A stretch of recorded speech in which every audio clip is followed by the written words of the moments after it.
Hello दोस्तों, आइए आप लोगों को अपना चैनल ओमी प्रीत में स्वागत है। आइए आज हम लोग समकोण त्रिभुज के बारे में पढ़ेंगे। समकोण त्रिभुज के बारे में पढ़ेंगे। देखिए, समकोण त्रिभुज पहले ये देखिए कि होता कैसा है। तो देखिए, इसमें होता है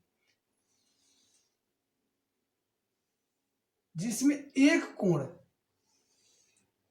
90 डिग्री का दिया होता है। एक कोण 90 डिग्री का दिया हुआ होता है, ठीक है। उसके सामने वाले 90 डिग्री के सामने वाले भुजा को कर्ण कहते हैं, ठीक है। और जो हम लोगों को ये एक भुजा होता है वो लंब होता है, और एक होता है जो आधार होता है। जो जमीन पर रहेगा सतह पर उसे आधार कहते हैं, और जो इस तरह से उसे लंब कहेंगे, ठीक है। अब देखिए, इसमें एक अति होता है। पहले त्रिभुज में कितने डिग्री का कोण होता है? तो देखिए, इसमें हम लोगों का 180 डिग्री का कोण होता है। तीनों कोण का योग 180 डिग्री का होता है, जिसमें एक 90 डिग्री का होता है, और ये दोनों कोण का नहीं दिया होता है। ये दोनों कोण का योग 90 होता है। 90 और ये 90 हम लोगों को हो जाता है 180 डिग्री का कोण। यदि यहाँ देखिए, ये 90 दिया रहेगा, अगर ये मानते हैं कि 30 दिया हुआ है तो ये 60 रहेगा। माने दोनों को मिलाकर 90 होना चाहिए। त्रिभुज में तीनों कोण का योग 90 डिग्री होता है।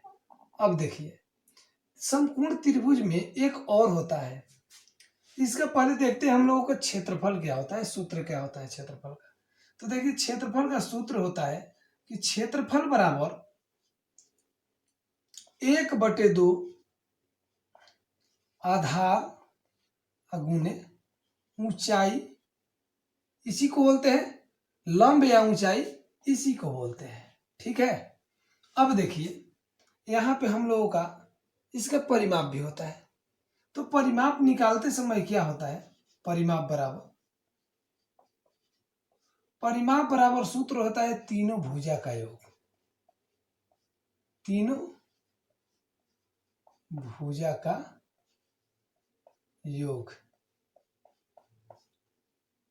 देखिए, आयत में भी हम लोग पढ़े थे कि यदि कोई व्यक्ति यहां से चलना शुरू करता है, अगर उसको एक बार पूरी चक्कर लगा लेता है तो उसे क्या बोलते हैं? परिमाप बोलते हैं। इसमें भी वही बात है। देखिए, यहाँ पे ये भुजा आधार वाला, ऊंचाई वाला और कर्ण वाला, फिर इसी बिंदु पर आ जाएगा तीनों को घूमते हुए, तो उसे परिमाप बोलते हैं। अब देखिए, इसमें एक और होता है कर्ण। सूत्र होता है कर्ण का स्क्वायर।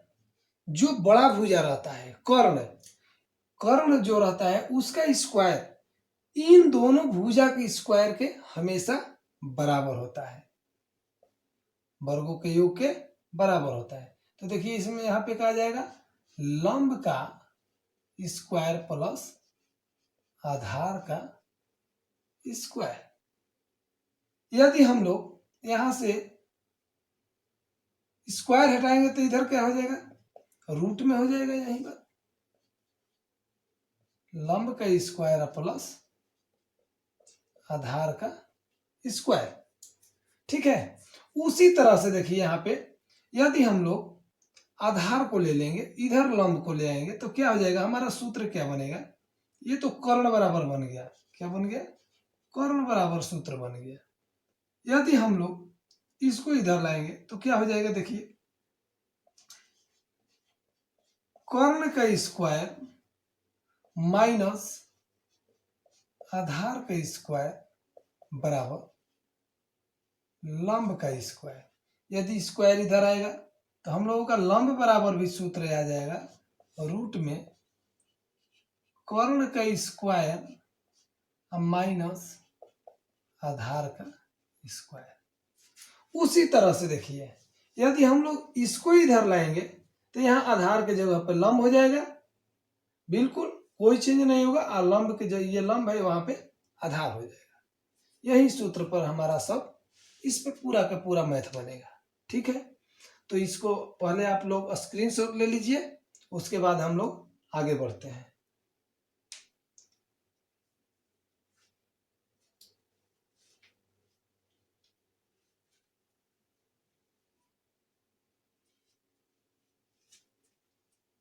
अब देखिए यहां पे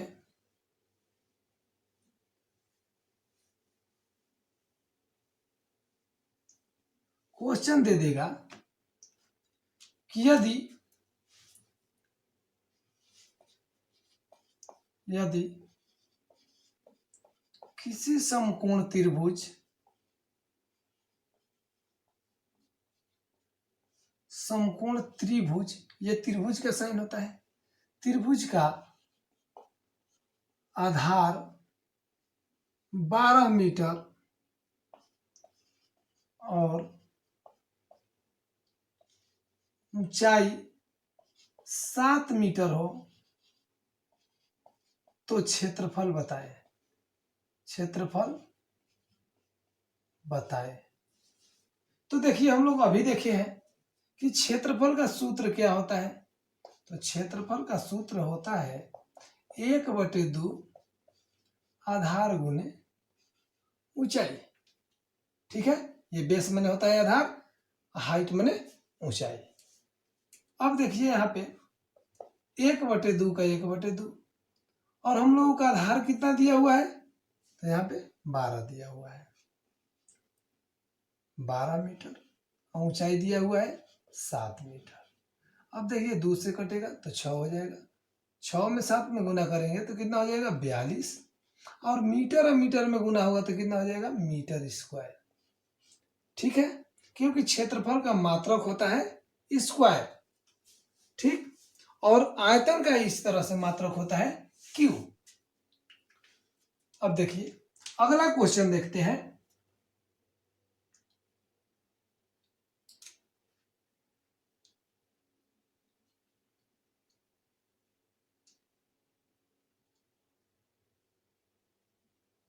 अगला क्वेश्चन,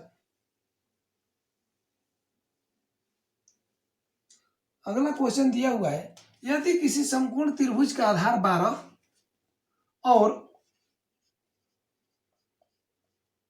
ऊंचाई 5 मीटर हो तो क्षेत्रफल और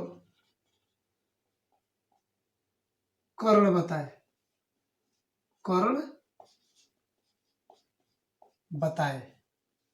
ठीक है, अब देखिए यहाँ पे पहले क्षेत्रफल निकालते हैं। तो क्षेत्रफल का सूत्र आप लोगों को मालूम है, क्षेत्रफल बराबर 1/2, बी दिया हुआ है 12 तो 12 लिख देंगे, ऊंचाई दिया हुआ है 5, यहां से हो जाएगा 30, मीटर दिया हुआ था मीटर इसको। ठीक है, अब देखिए यहाँ पे हम लोगों को कर्ण दिया हुआ है, कर्ण निकालना है। तो आप लोग देख चुके हैं कि कर्ण बराबर सूत्र क्या होता है, कर्ण बराबर होता है रूट में लंब का स्क्वायर प्लस आधार का स्क्वायर। अब देखिए लंब कितना दिया हुआ है, तो 5 दिया हुआ है, ऊंचाई वही लंब बोला जाता है, 5 के स्क्वायर अब प्लस 12 के स्क्वायर, तो यहाँ पे हो जाएगा 25 अब प्लस 144। दोनों को जोड़ने पे आ जाएगा रूट में 169। ठीक है, अब देखिए हम लोगों का कर्ण बराबर कितना आ गया, कर्ण बराबर 169 का वर्गमूल कितना होता है, तो 13 होता है, 13 मीटर आ गया। ठीक है, अब देखिए हम लोग इसके बारे में वर्गमूल भी एक दिन पढ़ेंगे, वर्गमूल निकालना भी एक दिन हम लोग पढ़ेंगे। अब यदि त्रिभुज में, इसी त्रिभुज में यदि पूछ दे कि इसका परिमाप बताएं, परिमाप बताएं, तो क्या हो जाएगा, परिमाप बराबर आप लोग पढ़ देख चुके हैं, परिमाप बराबर होता है तीनों भुजा का योग, तीनों भुजा का योग। तो पहला भुजा कितना दिया हुआ है, 12 दिया हुआ है, दूसरा 5 दिया हुआ है, और तीसरा हम लोगों का निकल गया क्या ना, 13 आ गया। अब जोड़िए कितना हो जाएगा, 30 मीटर हो जाएगा आंसर। ठीक है, तो चलिए हम लोग इसका और क्वेश्चन अगला वीडियो में करेंगे। इससे पहले आप लोग इस वीडियो को शेयर और सब्सक्राइब जरूर करें।